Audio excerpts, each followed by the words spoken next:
Un saludo a todas y todos los que nos acompañáis en este espacio de encuentro que es Luce en la Ciudad, el lugar donde el diálogo con las personas, asociaciones y colectivos que tienen muchas cosas que contarnos y compartir. Los saberes, conocimientos y experiencias que nos sirven a todas y todos para pensar, agruparnos solidariamente y de manera activa en los acontecimientos que nos afectan y buscar medios, modos y maneras para mejorar la convivencia y el bienestar, resolviendo los conflictos que nos afectan. En esta ocasión nos hemos juntado con la plataforma Vardelamusa Viva, cerca de Cortegana. Allí se llevan a cabo unas actividades económicas y extractivistas muy frecuentes en nuestra Andalucía, como es la minería. En Vardelamusa, muchísimas personas se pueden contar por miles. Se han manifestado en varias ocasiones en los últimos meses de noviembre y diciembre de este 2024, para que la balsa que pretenden construir cerca de la localidad no se realice, ya que más de 15 millones de residuos tóxicos que ocuparán 130 hectáreas se quieren almacenar cerca de la localidad. Los vecinos desconocen o denuncian el silencio administrativo y en qué condiciones se quieren almacenar. También se han mandado escritos a Diputación. Los vecinos realizan que esta balsa esté lo suficientemente distanciada de la población para que no padezca graves problemas en el riego o en el consumo de agua. Hemos contactado con Teo Moreno, de la plataforma Vardelamusa Viva. Nos va a contar lo que está sucediendo en toda la comarca, las actividades que están llevando a cabo, que como es la recogida de firmas para que esta balsa no se construya en la cercanía de la población y exigir garantías para que en otro lugar más adecuado se lleven a cabo. Diputación Provincial y la Junta de Andalucía, junto con la misma empresa Mazda, se deben de reunir con los vecinos para acordar entre todos las soluciones más adecuadas. Y para profundizar en esta problemática, hemos entrevistado también a Félix Talego. Él es investigador en la Universidad de Sevilla sobre minería y estado medioambiental. Y entre todos, encontrar las soluciones que garanticen que Vardelamusa, el Cerro del Andévalo, la Zarza, Calañas y Cuevas del Moro no sean afectadas por estos nuevos proyectos mineros. Adelante. Buenos días, estamos con Teo Moreno Rodríguez. Ella pertenece a Vardelamusa Viva, que es una plataforma que se ha creado como consecuencia de la balsa que se quieren construir cerca de su población. La población es Vardelamusa, ¿no, Teo? Sí, efectivamente, es Vardelamusa. Es una pedanía del municipio de Cortegana. Bien, y Vardelamusa ya tiene muchos años en donde las minas de aguas teñidas, pues ya se trabajaba en esto hace ya más de 150 años por una empresa minera francesa, ¿no? Exacto, era una empresa minera llamada Piritas y esto hace ya muchísimos años. Tenía aquí la mina Confesionario, Lomero, San Telmo, todo eso pertenecía a Piritas. Y Aguas Teñidas era un poblado pequeñito de casas donde estaban los mineros viviendo, donde ahora actualmente están las instalaciones mineras. Bien, ahí también hace ya más de 1500 años, muchos años, donde los fenicios también comenzaron a a labrar y a fundamentar y a extraer mineral de estas minas. Bien, entonces ahora tenemos un problema que los vecinos pues se han levantado en grito, ya que la empresa Maxa pues quiere construir una balsa de residuos tóxicos muy cerca de Valdelamusa. Así es. Nosotros nos llega información sobre las instalaciones de esta balsa sobre el mes de septiembre o así. Viendo el problema que conlleva dichas instalaciones, nos hacemos una plataforma de vecinos. Tenemos ya una asociación creada que es legalmente ya asociación Valdelamusa Viva, y empezamos a trabajar sobre las reivindicaciones que conlleva pues lo que nosotros queremos. Bien, ahí, bueno, cuéntanos qué proyección tiene Maxa para construir esa balsa. ¿Qué cantidad de residuos? ¿En qué lugar? ¿Qué espacio va a ocupar? Ajá. Las instalaciones de Maxa, que es la planta donde tienen otra anterior balsa, está de la población a unos 1,5 kilómetros, 2 kilómetros. Entonces esa balsa ya se queda obsoleta, está ya llena, y necesitan otra nueva balsa para seguir almacenando los residuos. La van a ubicar cerca de la población, sobre unos 500, 600 metros de la población. Con el peligro que eso tiene para el agua de riego, para el agua de beber, en fin. Exacto, porque, las tuberías irían, los residuos que llevarían esas tuberías cruzan el barranco del Tamujoso.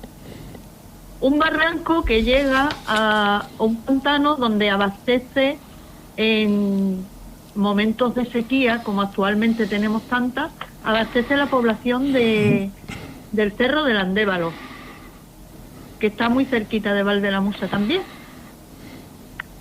Luego afecta a toda la comarca, puesto de que el Tamujoso luego iría, todas las afluentes de este río y tal, irían al río Odiel, con lo que conlleva eso, que el río Odiel ya bajaría contaminado. En su desembocadura sería cerca de Ayamonte. Ajá, exacto. Bien, entonces también otro peligro que ocasionaría la situación de este embalse de material muy contaminante, de residuos muy peligrosos, que ocuparían hasta 130 hectáreas, ¿no? Sí, exacto. Ocuparía 130 hectáreas como ya te digo, a escasos metros de la población. Y también destruirían 36.000 pinos adultos que tendrían que cortar para hacer dicha balsa. Estos pinos fueron sembrados precisamente por la erosión del terreno que tenía ya anteriormente de las minas anteriores. Y lo sembraron los mismos obreros del pueblo, los mismos mineros, que salían de minas de trabajar y se ponían a sembrar porque estaba todo era un baldío, no tenía árboles, no tenía nada, todo era la mina. Y ahora esos pinos fueron sembrados hace unos 40 años, 40 y tantos. Son los que quieren también ahora destruir, que es el único pulmón verde que tenemos aquí en Valdelamusa y en la comarca. ¿Y qué cantidad de residuos tóxicos piensan colocar en esta balsa, que esperemos que no se coloque tan cerca de la población, y se construya como a 2 kilómetros aproximadamente cerca de la otra balsa y que esté protegida y orientada para que esto no cause efectos negativos sobre las aguas, del nivel freático, ¿no? Ajá. Esta balsa tendría la capacidad para unos 15 millones de metros cúbicos. O sea, 15 millones de metros cúbicos de residuos peligrosos que ocuparían las 130 hectáreas. Exacto.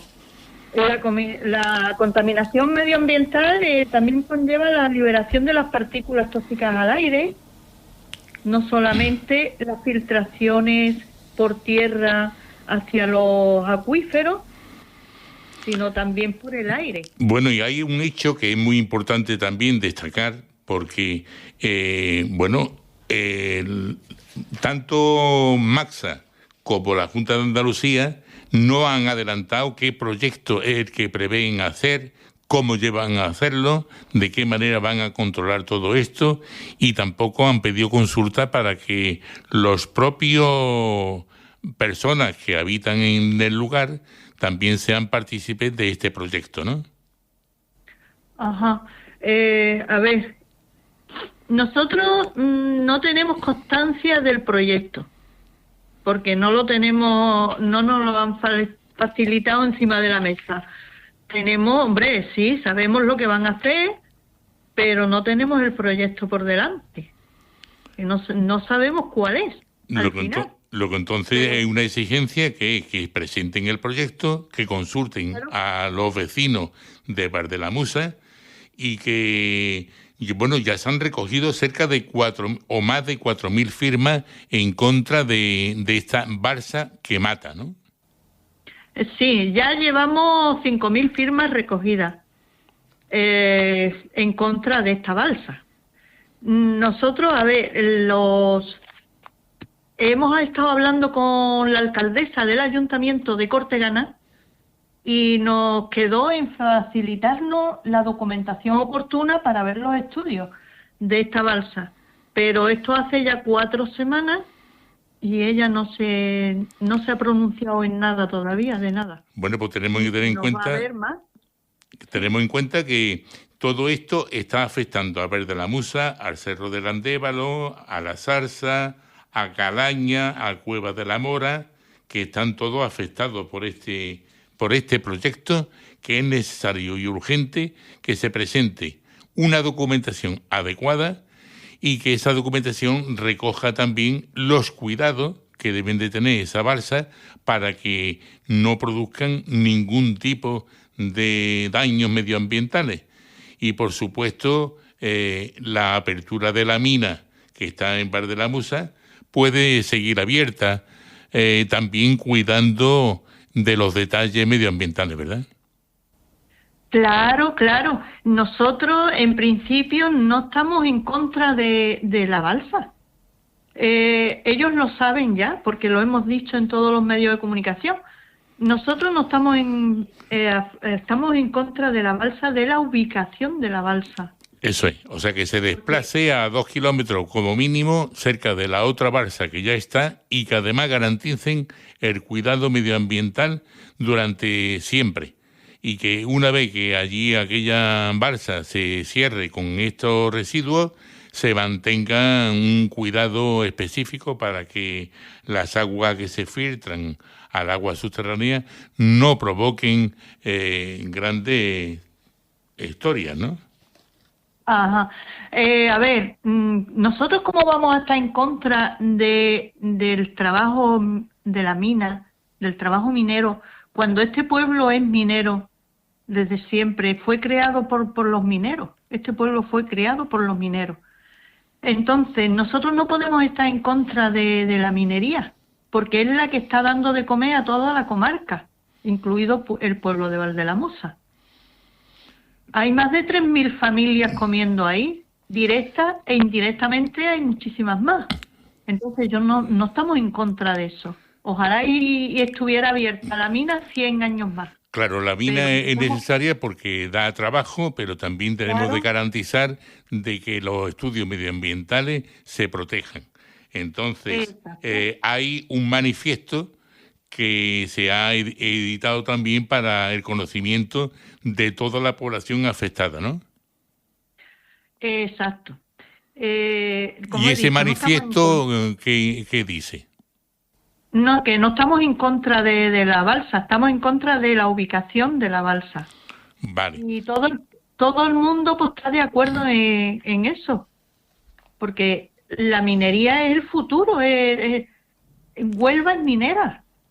Ahora mismo hay más trabajo en la mina que en no sé, que en la Sí, agricultura. pero vamos, hay que desarrollar también propuestas alternativas a la minería para que no sea solamente la única fuente de ingreso y de trabajo para toda la comarca y para todo el pueblo de la Musa, ¿no? Por supuesto, porque la minería conlleva solo la minería y estas empresas, una vez que se van, porque ya no les interese o porque ya no quieran estar, pues nos dejan todo otra vez arrasado. Arrasado. Y arrasado significa que quitan escuelas, que pierde población, que la gente tiene que emigrar y todas las consecuencias que esto tiene.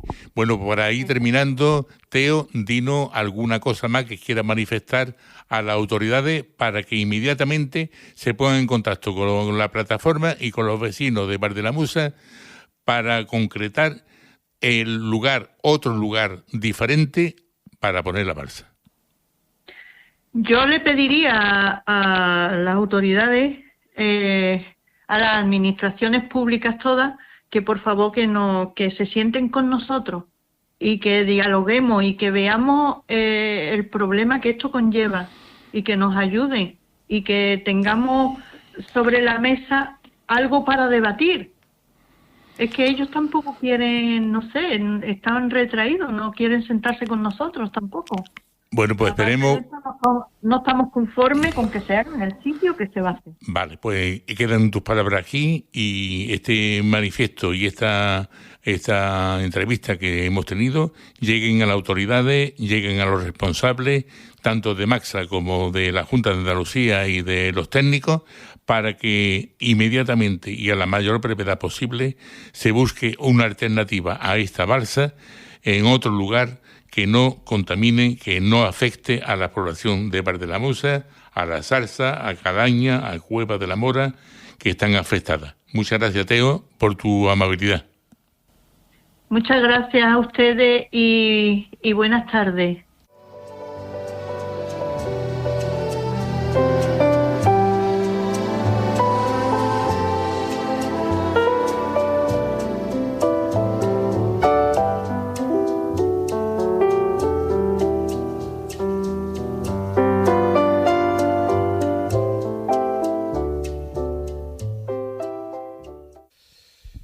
En la mañana de hoy, Luces en la Ciudad se ha desplazado a la Universidad de Sevilla y muy amablemente nos está atendiendo Félix Talego, profesor titular de Antropología de la Universidad de Sevilla, como hemos dicho, desde hace ya 30 años.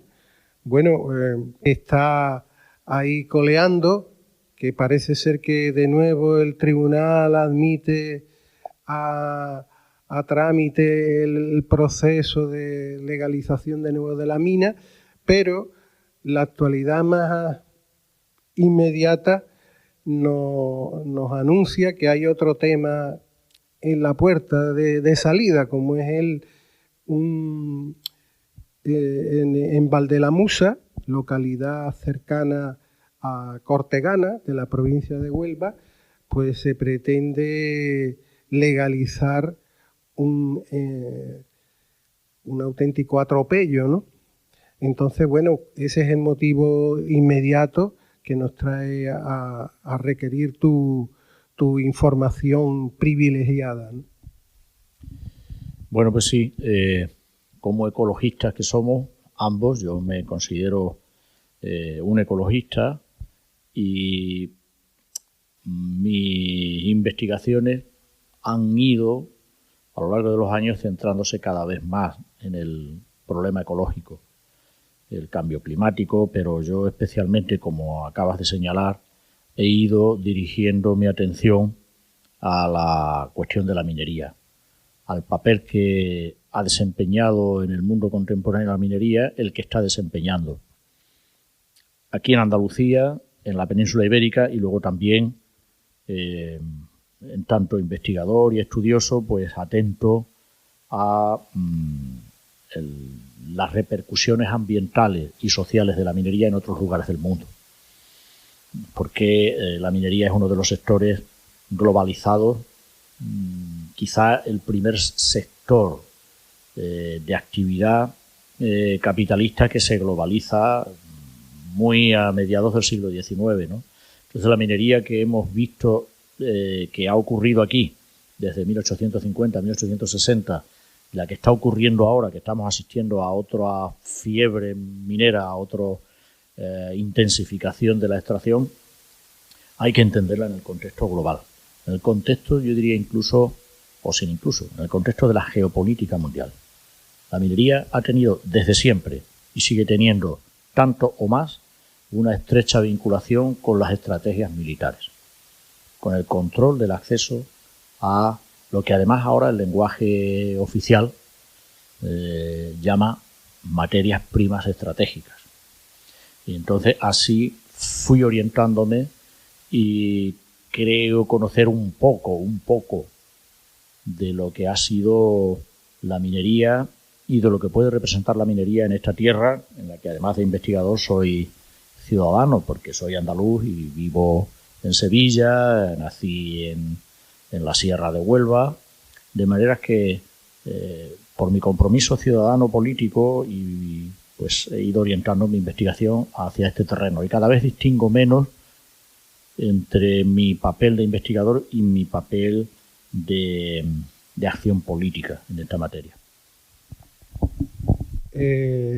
Tú has hablado del tema militar que no podemos obviar el momento tan crítico que está sufriendo el mundo, diríamos, ¿no? Porque el apartado armamentístico está en este momento en su eclosión máxima, ¿no? No podíamos imaginarnos hace unos años que nos encontráramos envueltos en casi una guerra mundial, ¿no?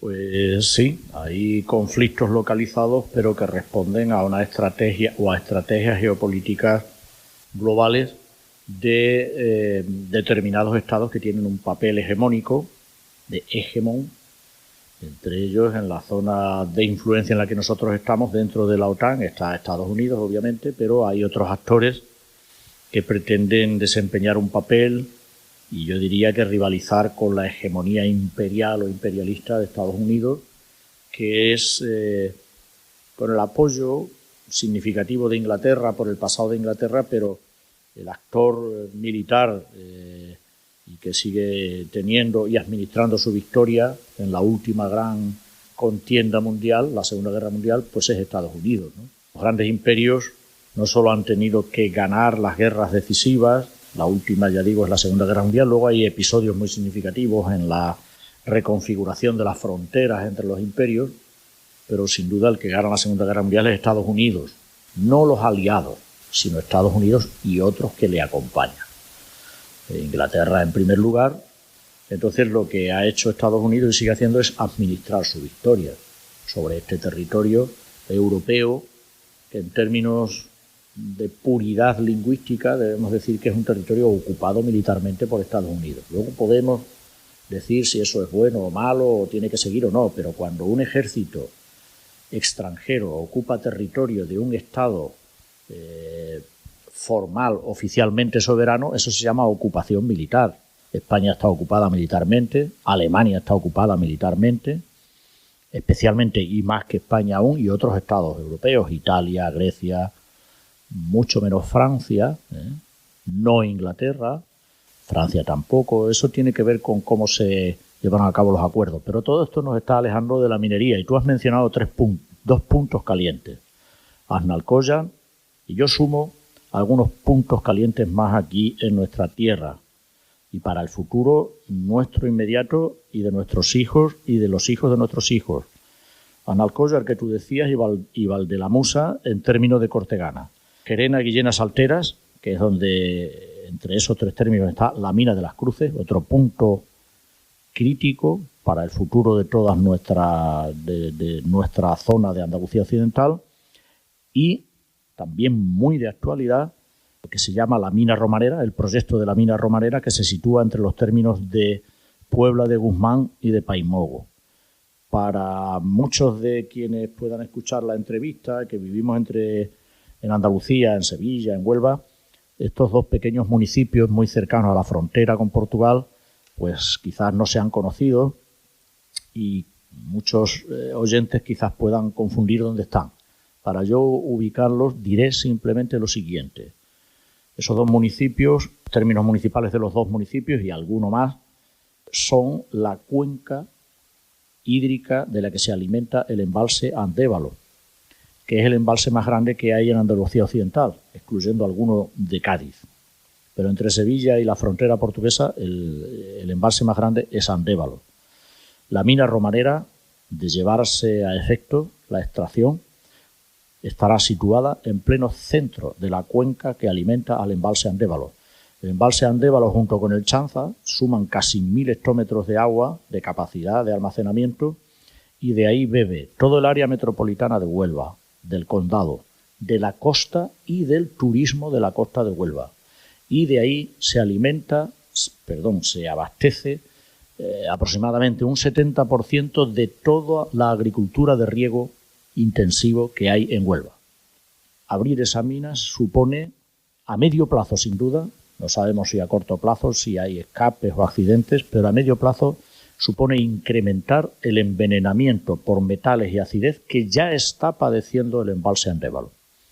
Esto debería tener muy preocupados a los agricultores, debería tener muy preocupado a las autoridades que han de garantizar el abastecimiento de agua potable al condado, a Huelva y a la costa. Parece que ha habido un grupo ciudadano alrededor de Valdelamusa, que es el que está levantando de alguna manera la liebre, está dando la voz de alarma, porque la empresa Maxa, todo indica que si no está ya tiene la concesión o la autorización de la Junta de Andalucía de levantar esta balsa tóxica de 40 metros de altura, que abriría de nuevo esta mina de la que tú hablas, ¿no? Que ha estado larvada, que ha estado detenida en el tiempo durante muchos años, hasta que en el 2007 se ha vuelto a poner en movimiento esta... Sí, esa balsa a la que haces mención la va a construir la compañía que actualmente tiene la totalidad o prácticamente la totalidad de las acciones de Aguas Teñidas, que es como se llama la explotación, Aguas Teñidas. Esa compañía es australiana, se llama Sunfire. Proyecto que es autorizado por la Junta de Andalucía en 2007 de reapertura de una antigua mina que en realidad tiene muy poco que ver con esta mina, que tiene unas dimensiones extraordinarias, y es quizá la mina que no sé si en los últimos datos, pero durante estos años ha tenido la mayor cantidad de extracción de cobre. Entonces, el proyecto inicial, decía, lleva a la Junta de Andalucía a autorizar la extracción, es que la totalidad o la práctica totalidad de los residuos tóxicos que generase la actividad serían reinyectados en las galerías que fueran siendo abandonadas por el avance de la extracción de la mina. A mitad de camino, cuando va desarrollado la mitad prácticamente del proyecto inicial de extracción, Sunfire plantea un nuevo proyecto en el que ya los residuos tóxicos no caben en las galerías, sino que una proporción que va a ser mayoritaria de esos residuos van a ir a esta balsa que acabas de mencionar. La balsa que ocupa terreno desde la misma límite de las casas prácticamente de Valdelamusa, pero también ocupando terreno Almonaster, porque Valdelamusa es aldea de Cortegana, de Almonaster y del término del Cerro del Andévalo. Además, para el caso del cerro, pues filtraciones posibles o accidentes para el futuro, pues el cerro embalse, que se llama el embalse del Tamujoso, del que se abastece el cerro, se ha estado abasteciendo y vuelve a abastecerse en casos de sequía, etcétera, ¿no? El Tamujoso recibe directamente esas aguas ácidas y muy tóxicas, caso de filtraciones que siempre las hay en estas construcciones, y en caso de accidentes sería una tragedia para el cerro, para las calañas, etcétera. Entonces, lo que nos encontramos aquí, la Junta de Andalucía, también, que ahora gobierna el PP, pero que antes gobernó el PSOE y tenía la misma posición, es que en esta tierra hubo una minería, pues la minería industrial que viene a mitad del siglo XIX y que tiene quizás una frontera que podemos marcar precisamente cuando se rompe la balsa de Aznalcóllar en el año 98, y esa minería que ha transcurrido durante todo ese tiempo, según las autoridades que nos gobiernan, es una minería que pertenece al pasado. Era una minería contaminante, pero esto es cosa del pasado. Y la minería que ahora se está practicando y que las autoridades están autorizando es una minería que ya no contamina. Es inocua, es sostenible e incluso todas las autoridades, las que hubo antes y las que hay ahora, no solo no contamina, sino que restaura en aquellos casos en los que hubiese daños causados por aquella minería que ya es pasado. Es decir, ellos establecen una raya total entre la antigua minería, no pueden negar que contaminó, pues los resultados están ahí visibles, tenemos una parte muy notable de las arterias hídricas de nuestra tierra ya que bajan sus aguas letales porque esa minería sigue siendo un foco de toxicidad mucho tiempo después de que cesa la extracción. Y eso no puede negarse, está ahí, pero ellos dicen, pero esto ya no ocurre. Entonces, sobre ese relato, yo me atrevo a decir relato, pues ellos con total desparpajo y además incluso ufanos, pues firman autorizaciones a diestro y siniestro a las grandes multinacionales anglosajonas que están volviendo a nuestro territorio. Fueron anglosajonas, francesas en parte, pero sobre todo anglosajonas las que hubo, y las que están viniendo son anglosajonas. Grupo México va a abrir, parece, si no lo remediamos, la mina de Aznalcóllar, cuya balsa causó ese desastre sobre el Guadiamar, pero Grupo México, merced a los acuerdos comerciales con Estados Unidos y Canadá, tiene también capital anglosajón. Esto no hay que olvidarlo. En la estructura del capital de Grupo México, las estructuras de capital son difíciles no están tan a la vista, pero Grupo México pertenece al dominio anglosajón de la minería. Entonces, sobre la base de que ya no contaminan, pues lo mismo autorizan esa balsa, que lo mismo autorizan la mina de Romareda a que me refería, que lo mismo autorizan la reapertura de Aznalcóllar, que está en la cuenca del Guadiamar, que es el río que además en la reforma actual que plantea el Ministerio volverá a entrar en Doñana para suministrar la humedad fundamental a lo que es el Parque de Doñana, que procede más que del Guadalquivir, del Guadiamar. Pues están autorizándolo todo y además encantados de conocerse cada mañana autorizando nueva actividad minera. El relato de que la minería actual no contamina, puedo decirlo de dos maneras, una más políticamente correcta que otra.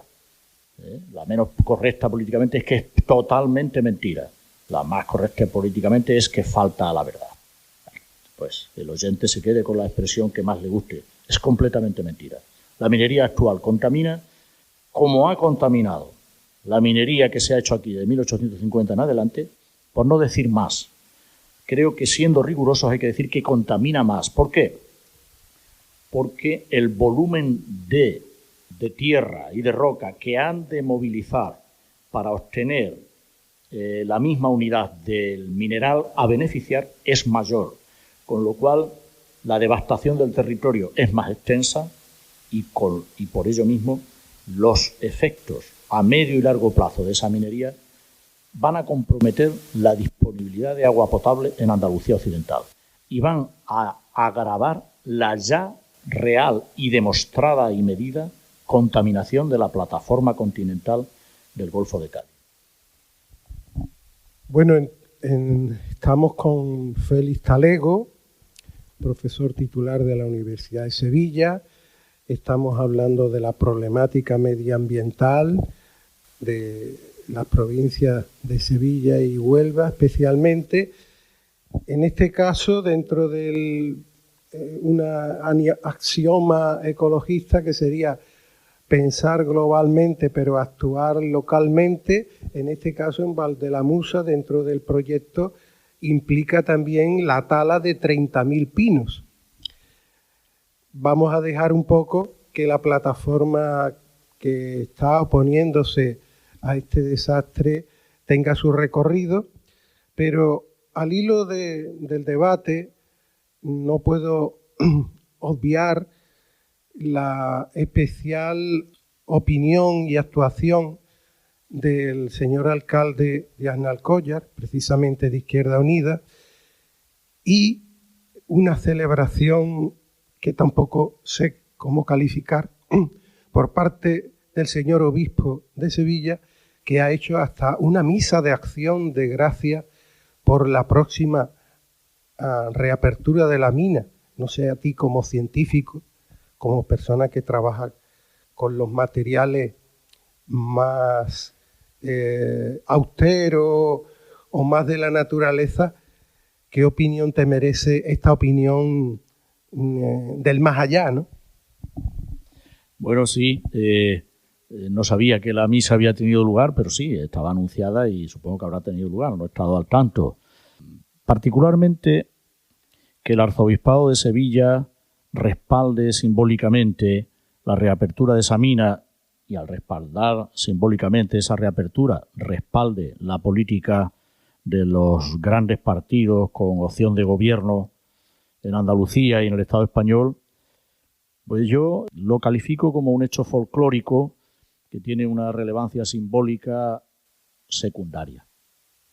Porque en estas materias la Iglesia no tiene, a pesar de que no voy a ponderar aquí, por supuesto, el extraordinario influjo que sigue teniendo en la vida política y social española, no es la institución poder central, como sí son los grandes partidos políticos, me refiero al PSOE y al PP, al PP y al PSOE, tanto monta tanto, sobre la materia de las políticas extractivas, las políticas industriales, la política económica en general.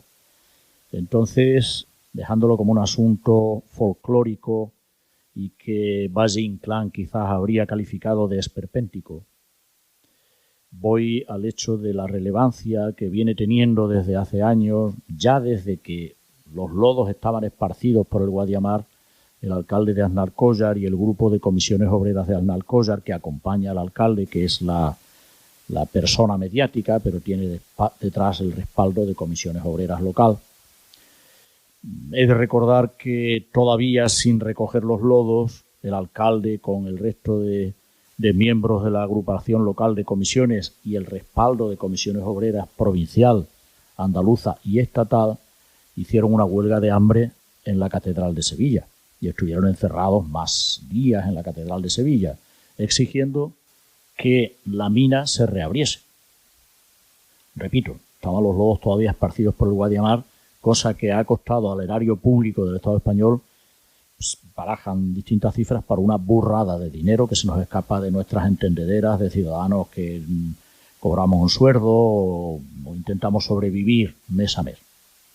Es decir, que nos ha salido carísimo que esa mina estuviese abierta los últimos años cuando ya muchos informes decían que la balsa iba a colapsar.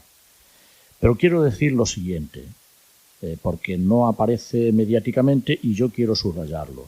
Más que el arzobispo, yo me dirijo a que detrás del alcalde está el secretario general de Comisiones Obreras, de la estructura estatal, de esa organización paraestatal.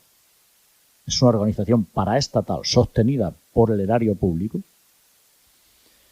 Detrás del alcalde de Aznalcóllar está las autoridades de comisiones obreras a nivel andaluz y a nivel sevillano, creo que, no estoy muy al tanto, pero creo que si no el cargo principal, un cargo histórico que sigue teniendo bastante peso, es Rodrigo Torrijos, completo partidario, en fin, o alguno de ellos, me da igual el que sea ahora, pero la línea política es la misma, completos partidarios del incremento extractivista de la minería, permítanme la expresión coloquial, a lo bestia en toda nuestra tierra, desde Sevilla a la frontera portuguesa. Entonces, la autoridad del alcalde de Aznalcóllar se la da Comisiones Obreras. Luego hay una gente del pueblo que lo vota, que por lo visto es la mayoría, pero la mayoría del pueblo de Aznalcóllar no tiene el peso que tiene esa organización paraestatal, que tiene ese peso porque tiene detrás a el sindicato mucho más poderoso que de Comisiones Obreras, que es el sindicato de las compañías mineras transnacionales, se llama AMINER, y tiene detrás a la jefatura de los dos grandes partidos que se reparten el poder de este régimen o de este reino de los Borbones, que se llama monarquía parlamentaria, creo que se llama. Entonces, es ahí, y no en el arzobispado, donde está el núcleo de sostenimiento de la política pro-extractivista. Creo que va a tener efectos muy aciagos sobre nuestra tierra y sobre su viabilidad ecológica para el futuro. Para ir finalizando, aunque suene fuerte decirlo desde unos micrófonos como modestos, como los de Radiópolis, la línea de Ecologistas en Acción es muy taxativa al respecto. Hay que cerrar todas las minas a cielo abierto que existen actualmente en el mundo. Yo soy socio de Ecologistas en Acción y milito en la medida de mis posibilidades y mi entendimiento.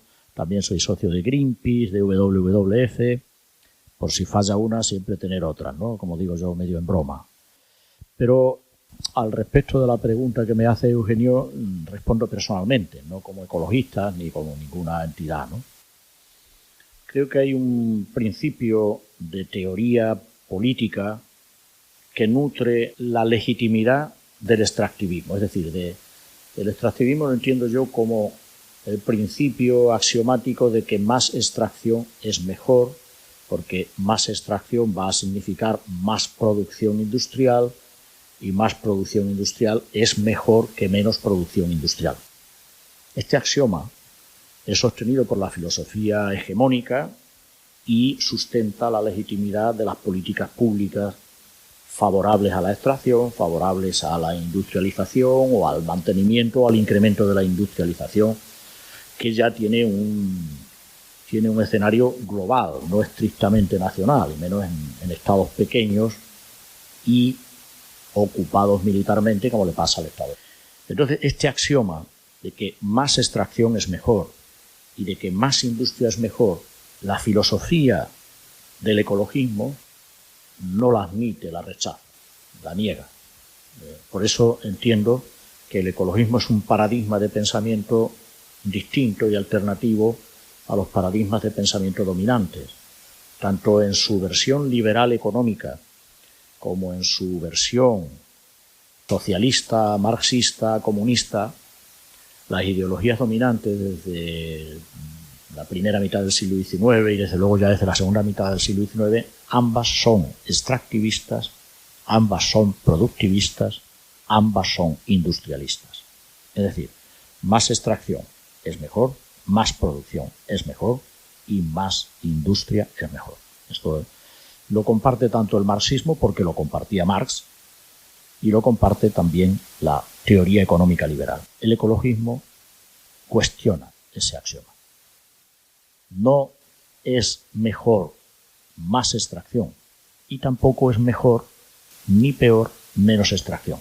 El ecologismo, y repito, es mi posición personal, discierne qué extracción, para qué fines, para qué objetos industriales, porque parte de la base incuestionable de que la extracción tendrá impactos ecológicos, la producción tendrá impactos ecológicos, generará residuos más o menos peligrosos, tratables o intratables, y por lo tanto no es que tenga que dejar de haber extracción, sino que tiene que discriminarse. Yo pongo un ejemplo muy sencillo que creo encierra este principio no industrialista, no economicista, sí, no productivista. Y es el siguiente. Si hay que sacar litio para una batería, para que se le instale a una silla de ruedas de una persona que no puede andar por sí misma, sáquese, procésese, se proceda a procesar ese litio para que la silla de ruedas pueda andar por sí misma y una persona que no podría ser autónoma en su desplazamiento sea autónoma con el litio que sea. Pero si el litio que se extrae es para el patinete, por lo tanto este segundo litio no se debe extraer. Esto que con este ejemplo tan elemental intento expresar, creo que encierra esta filosofía que al menos lo mejor del ecologismo, según yo lo entiendo, propugna. Este planteamiento de que el litio para un patinete de un niñato o para el coche o cochazo de otro niñato un poco más adulto no se debería extraer porque se puede ir en transporte público, rompe los axiomas imperantes desde el siglo XIX, ya digo, y me importa subrayarlo, tanto en la tradición marxista como en la tradición liberal. Bueno, habíamos ya casi anunciado la finalización de la charla, esto daría para mucho más. Es un placer hablar sosegadamente, tranquilamente, pero contundentemente de ciertos temas que lo merecen, ¿no? El territorio de Huelva, llamado Onuba por los romanos, históricamente, yo no sé si considerarlo una tierra de sacrificio, porque el misma balsa de Fofolleso, tan grande como la ciudad de Huelva, estamos hablando de estos ríos mineros que ya se considera lo más normal del mundo, que vaya color rojizo, y tanta tropelía una detrás de otra. Yo no sé si a los científicos le corresponderían decir por dónde tendría que evolucionar la economía de Huelva una vez que se rechace este modo de producción. Hay partes de Andalucía que están dedicadas a la reconversión de la agricultura en ecológica. ¿Por dónde tendría que evolucionar la economía en la provincia de Huelva y por la conexión tan directa también la sevillana? La de Huelva y la de Sevilla, puesto que una parte importante de Sevilla del territorio de Sevilla está sobre la faja pirítica ibérica, que comienza en los mismos límites de Sevilla y llega hasta más allá de la frontera, se mete en el Alentejo portugués. Hay que garantizar la viabilidad ambiental y ecológica de este territorio. Y eso pasa por preservar los ríos que se han salvado de la devastación minera. Cualquier futuro, si no se preserva la calidad de los ríos y la calidad de los acuíferos, repito, ya muy afectados, los que se han salvado hasta ahora o están no del todo contaminados, no hay futuro posible, porque los mineros extraen y se marchan a otros sitios donde seguir extrayendo y ganando dinero de lo que extraen.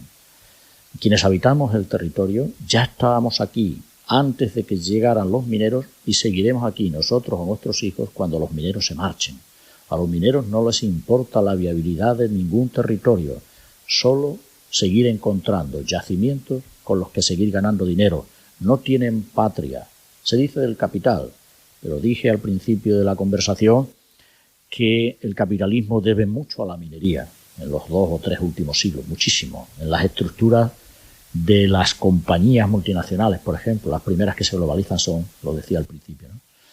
Entonces, tenemos que salvar la viabilidad de nuestras aguas superficiales y subterráneas y cuidar la salud del territorio, que es cuidar la salud nuestra y de los que pretendemos seguir viviendo. Y luego ya veremos si hay que hacer agricultura ecológica, pero salvar la viabilidad de un territorio, no devastarlo definitivamente, como no va a importarles devastarlo a las compañías mineras que pasan por aquí a extraer mientras extraigan. Y claro, la primera, digamos, emblemática compañía, que era la inglesa, la compañía que se le llamaba en la comarca de Río Tinto, la compañía, la Río Tinto Company, en abrir ese socavón que ahora comienza otra vez a explotarse, que se llama Corta Atalaya, que está pegada a la población de Río Tinto, y en explotarlo pues se llevó casi un siglo. Pero hoy un socavón de esas dimensiones, las compañías mineras lo abren en 15 años. Es decir, después de 15 o 20 o 25 años se marcharán. Pero eso, si tú y yo, Eugenio, somos algo longevos, lo vamos a conocer. La marcha de esas compañías que ahora están dejando ahí esos socavones. Y esos socavones van a ser focos de toxicidad, no durante tu vida y la mía ni la de los mineros que ahora lo están explotando, sino que va la toxicidad esa a prolongarse por decenios, por cincuentenas de años y por siglos. Porque esto conviene que lo sepan los oyentes. Yo ya, si quieres termino, si quieres seguimos, Andrés Zúñiga. La minería de sulfuros, que es la que hay aquí, se convierte en foco de contaminación casi perenne una vez que los sulfuros son puestos en contacto con el oxígeno y con la humedad, con el agua. Cuando los sulfuros están en estado anóxico, es decir, sin oxígeno y sin humedad, los sulfuros son estables. Pero los sulfuros se oxidan y esa oxidación se potencia luego con bacterias acidófilas y el proceso de oxidación, impulsado por las bacterias, dura hasta que duran los sulfuros en contacto con el oxígeno. Eso puede ser por miles de años. Bueno, Félix, pues ha sido un placer estar contigo. Seguiremos, por supuesto.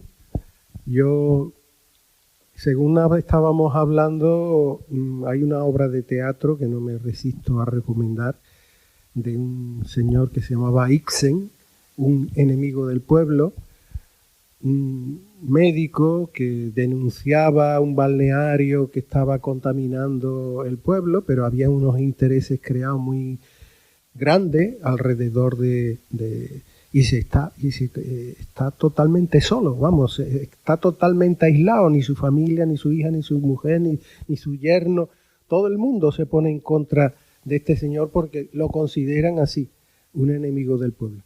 Y lo único que estaba denunciando era la salud de esa sociedad que estaba totalmente en peligro. Así que, Félix, muchas gracias por haber atendido a Radiópolis y hasta pronto.